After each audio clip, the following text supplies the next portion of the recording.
नमस्कार दोस्तों, कैसे हो आप? Welcome back to our channel. तो कहानी जो हमारी चल रही थी नेशनलिज्म इन इंडिया की, तो उसमें हमने जलियांवाला बाग तक पढ़ लिया था कि जलियांवाला बाग का जो इंसिडेंट हुआ जिसमें हज़ारों लोग मारे गए, तो उससे गांधी जी बहुत ज़्यादा प्रताड़ित हुए, बहुत ज़्यादा दुःख हुआ उनको। लेकिन उनके दिमाग में एक बात भी बार-बार घूम रही थी कि जो हिंदू मुस्लिम जो भाईचारा है उसकी कहीं न कहीं कमी नज़र आ रही है। मतलब जो भी एक मूवमेंट स्टार्ट होती है तो उसमें जो मुस्लिम कम्युनिटी है या मुस्लिम लीग है, उनका पार्टिसिपेशन नहीं है, ना के बराबर है। तो सबसे पहले ज़रूरत है कि जो हिंदू मुस्लिम भाईचारा है उसको मजबूत बनाया जाए, तब जाकर ये लड़ाई जीती जा सकती है।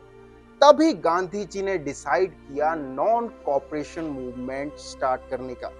अब इसे नॉन कोऑपरेशन मूवमेंट कह सकते हैं, लेकिन इसके साथ हम एक चीज और ऐड करेंगे जिसको बोलते हैं खिलाफत मूवमेंट। नॉन कोऑपरेशन एंड खिलाफत मूवमेंट। अब ये खिलाफत मूवमेंट ही एक एजेंडा था गांधी जी का कि हमारे साथ जो मुस्लिम कम्युनिटी या मुस्लिम लीग है वो मिलकर चलेगी।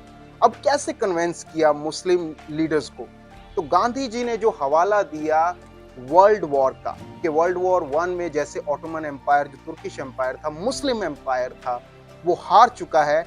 और आप लोगों के जो बड़े होते हैं, जो बड़े लीडर होते हैं मुस्लिम कम्युनिटी के, खलीफा जो पूरी मुस्लिम कम्युनिटी को, ऑल वर्ल्ड मुस्लिम कम्युनिटी को रिप्रेजेंट करते हैं, तो उनको ब्रिटिशर्स ने गिरफ्तार किया। तो आप लोग जागो भाई, आप जो मुस्लिम लीग के लोग हैं, आप लोगों को जागना चाहिए, आपको अंग्रेजों के खिलाफ होना चाहिए, हमारा साथ देना चाहिए। तब जाकर जो भाई हैं, जो सगे भाई थे, मोहम्मद अली और शौकत अली, मोहम्मद अली और शौकत अली ने मिलकर गांधी जी के साथ ये मूवमेंट स्टार्ट की जिसे कहा गया नॉन कोऑपरेशन एंड खिलाफत मूवमेंट। अब ये नॉन कोऑपरेशन मूवमेंट ही क्यों? एक्चुअल में ये गांधी जी ने अपनी बुक हिंद स्वराज में पहले ही लिख डाला था कि हम अंग्रेजों के गुलाम इसलिए हैं क्योंकि हम अंग्रेजों को कॉपरेट कर रहे हैं। अब कॉपरेट कहने के मतलब था कि अंग्रेजों की बनाई हुई चीजें हम यूज कर रहे हैं, अंग्रेजों की जो इंफ्रास्ट्रक्चर है वो हम यूज कर रहे हैं, हम अंग्रेजों को सहयोग दे रहे हैं। तो हमें जरूरत है असहयोग करने की, मतलब अंग्रेजों की हर एक चीज का बाइकाट कर दीजिए। और वही हुआ। तो कांग्रेस के कैलकाटा सेशन में 1920 में अनाउंस कर दिया गांधी जी ने नॉन कोऑपरेशन मूवमेंट प्लस खिलाफत मूवमेंट स्टार्ट करने का। और जनवरी 1921 में ये मूवमेंट स्टार्ट हो जाती है। अब क्या था इस मूवमेंट का एजेंडा? सुनिए ध्यान से। अब इसमें क्या क्या है कि एक तो हम अंग्रेजों की कोई भी चीज यूज नहीं करेंगे। लाइक एक टॉफी होती है ना, कैंडी होती है, कैंडी भी हम लोग नहीं खाएंगे जो अंग्रेजों की बनी हुई इंडस्ट्री से है। कपड़े नहीं खरीदेंगे।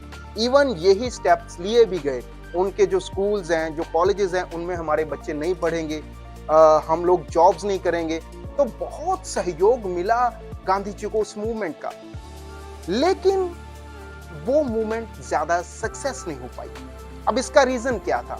देखिए, एक तो जो खादी जिसे हम कहते हैं, जो हाथ से बनती है, तो वो जो खादी है वो बहुत ज्यादा महंगी पड़ती थी लोगों को, तो लोगों के पास इतना पैसा नहीं था।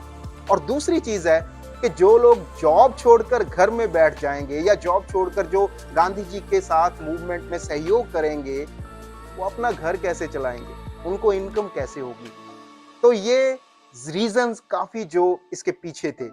हुआ यही था। कपड़े भी जलाए गए, जो अंग्रेजों के ब्रिटिशर्स जो कपड़े थे, इवन लॉस भी हुआ। जो 100 करोड़ से ऊपर इनकम जा रही थी एक साल की अंग्रेजों की, वही कम होकर 57-8 तक रह गई थी। तो ऐसे ही मतलब हुआ भी। लेकिन ये ज्यादा देर तक कायम नहीं रह सका क्योंकि अंग्रेजों को कोई फर्क नहीं पड़ता था, उनके पास बेशुमार पैसा था। लेकिन इंडियंस अगर काम छोड़कर बैठ जाएंगे, अगर बच्चे अपनी पढ़ाई छोड़कर बैठ जाएंगे, तो फिर कैसे सिस्टम चलेगा? तो ये मूवमेंट ज्यादा सक्सेस नहीं रह सकती। नंबर 2, अब इस मूवमेंट को बहुत से लोगों ने अपने तरीके से लिया। कैसे लिया? कि जैसे अवध किसान सभा एक बनी थी जो जवाहरलाल नेहरू ने 300 किसानों के साथ मिलकर बनाई थी। और बाबा रामचंद्र जो किसान एक लीडर थे, बड़े किसान लीडर थे, जैसे आजकल रिकेश टिकैत हैं, किसान आंदोलन में भी वो थे। तो ऐसे वो बड़े लीडर थे। तो उन्होंने जो मिलकर एक मूवमेंट में सहयोग करने के लिए 300 किसानों को कन्विंस किया। लेकिन बहुत से किसानों को ये लगा कि शायद गांधी जी का एजेंडा ये है कि जे जो ज़मीनें हैं इस पे अब टैक्स लगान नहीं देना पड़ेगा हमें, ये ज़मीनें हैं दोबारा डिस्ट्रीब्यूट होंगी और हम मालिक बन जाएँगे। तो ऐसे वो लोग अपने खेत छोड़कर भाग खड़े हुए और अलग-अलग तरह से विरोध करने लगे। तो ये बहुत बड़ा रीज़न रहा। दूसरी चीज़ आंध्र प्रदेश का गुदन हिल्स है, वहाँ के जो आदिवासी जो ट्राइबल लोग थे, उन्होंने वहां पर अपने तौर पर गुरिल्ला मूवमेंट शुरू कर दी। मतलब गांधी जी का नाम यूज करके कि नॉन कॉपरेशन मूवमेंट में हम साथ दे रहे हैं, हम उनको सहयोग कर रहे हैं। तो उन्होंने अपनी एक मूवमेंट चला दी और वो थी गुरिल्ला मूवमेंट।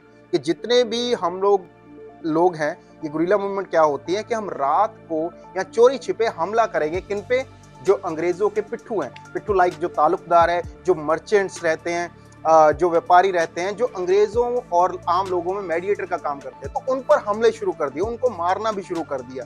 तो ऐसे ही एक जो गुरिल्ला मूवमेंट लीडर था, अलूरी सीताराम राजू, ये अपने आप को भगवान का दूत कहलाता था। ये कहता था कि मेरे पास बहुत सी स्पेशल पावर्स है, मैं इनको यूज करके जीत सकता हूँ। तो वो भी इस पूरी की पूरी जो एक मूवमेंट थी उसमें ये गुरिल्ला मूवमेंट में कूदा हुआ था, लीडर था मतलब उनका। तो इसको फिर अंग्रेजों ने गिरफ्तार किया और 1924 को एग्जीक्यूट कर दिया, फांसी दे दी। तो ऐसे कंप्लीटली जो नॉन कॉपरेशन मूवमेंट थी, गांधी जी का कुछ और तय था, लेकिन लोगों के पास जो मैसेज पहुंचा वो कुछ और भी था।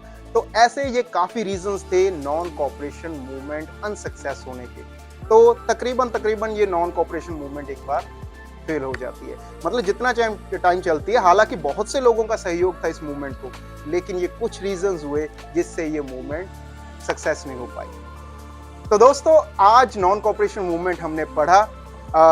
इतना ही है इसमें मेन जो आपका जो टॉपिक रहेगा इस पूरे के पूरे श्रृंखला में, इस चैप्टर में। तो नॉन कॉपरेशन मूवमेंट का इतना ही टॉपिक है। नेक्स्ट वीडियो में हम लोग सिविल डिसोबीडियंस मूवमेंट के बारे में चर्चा करेंगे। ये सिविल डिसोबीडियंस मूवमेंट क्या है देखेंगे नेक्स्ट वीडियो में। तब तक के लिए इजाजत लेते हैं और जाते जाते वही दरख्वास्त कि अगर आपको हमारी वीडियो अच्छी लगती है तो कृपया हमारी वीडियो को एक लाइक तो कीजिए और चैनल को सब्सक्राइब करना मत भूलिए, शेयर कीजिए। आपका बहुत बहुत धन्यवाद।